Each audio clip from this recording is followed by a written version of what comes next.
The Parliamentary Secretary to the Minister of Immigration, Refugee and Citizenship. Thank you very much, Mr. Speaker. I thank my honourable friend from Calgary Nose Hill for her question, and I have some remarks in response. In terms of the effort that we are undertaking, Mr. Speaker, all of my honourable colleagues have been impressed and inspired by what we've seen, by how much Canadians from coast to coast to coast have embraced our new arrivals with warm and open hearts through these cold winter days. Mr. Speaker, we've always said that it is not simply a federal government project, and you've heard that line repeated by the Minister, but it is truly a national effort, a partnership among individuals, organizations, and different levels of government from communities across this country. Our partners in the private sector, in the public sector, in governmental and NGO organizations of all sizes, in places large and small, have contributed their time, their energy, and their resources to make our national project a reality. But they've also maintained and even increased their level of commitment and enthusiasm over these many weeks, which is apropos of what the Minister was saying today during question period. Mr. Speaker, I have no doubt that that enthusiasm will take us through to the end of next month and beyond, when we expect to surpass our initial goals.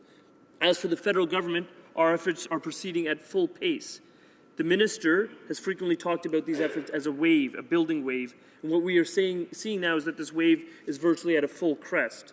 Whether it's the identification and processing of refugees from Lebanon, Jordan, and now Turkey, the flights to Canada, the welcomes in Toronto and Montreal, or the settlement and community integration in every corner of the country, all systems are working at their full capacity. Mr. Speaker, from the very beginning, we have been committed to being transparent with Canadians about the progress of our national effort, including any setbacks or hurdles or challenges we've faced along the way, some of which were mentioned in my friend's comments, the member from Calgary Nose Hill. Her original question, for which we are here at adjournment proceedings, related to the specific numbers about how the processing was proceeding with. So I'll propose to give you some of those numbers now and then address some of her comments forthwith. The numbers, in terms of today, are 13,512 that have been admitted into Canada since November the 4th. 7,691 are government-assisted, 4,985 are privately sponsored, and 836 are what we call blended visas. In addition to this, there are 5,660 applications that have been finalized overseas, which include 4,000 visa holders who have not yet arrived to this country.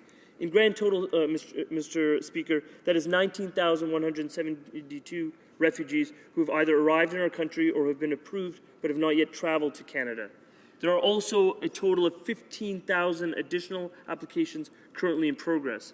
This leads us to the optimistic perspective, Mr. Speaker, that we are well on track to reach our targets. And that's thanks to the Government of Canada's proactive outreach and cooperation with the governments of Turkey, Jordan, and Lebanon, who have helped to expedite the exit permits.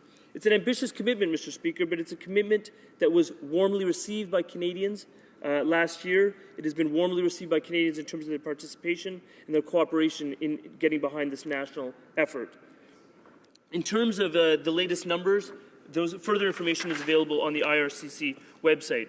A couple of specific responses to the member from Calgary Nose Hill. The comment was made that we've reached the 25,000 target arbitrarily.